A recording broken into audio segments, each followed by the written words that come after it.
বিয়ের আগে খুব বলদ ছিলাম, সত্যি। কেউ কিছু বললেও কিছু বলতাম না, মুখটি বুজে চুপ করে থাকতাম, হেসে উড়িয়ে দিতাম। তাই সবাই ভাবতো কি ভালো আমি।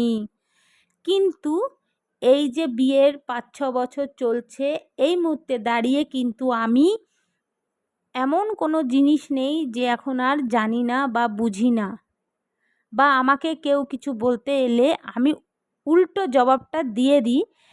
মানে আমি কিছু বললেই আমি উল্টো জবাব দিয়ে দিই, কারণ আমার আর সহ্য ক্ষমতাটা এখন আর নেই।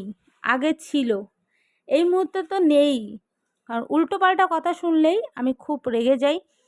এই রাগটাকে আমি এখন আর কন্ট্রোল করতে পারি না। কে কী ভাবলো আমি এখন আর ভাবি না।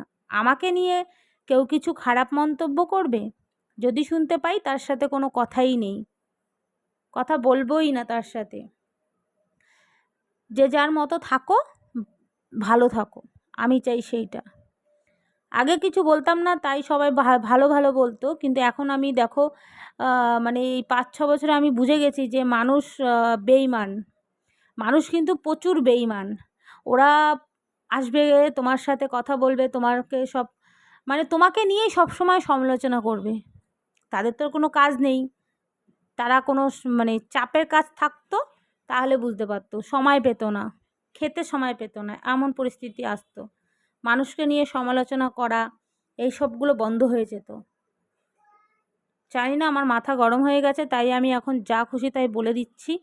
কিন্তু আমার একটা কথাই বলছি, কেউ হিংসে আর আমাকে নিয়ে করিস না, অন্তপক্ষে করো না, এটাই বলবো।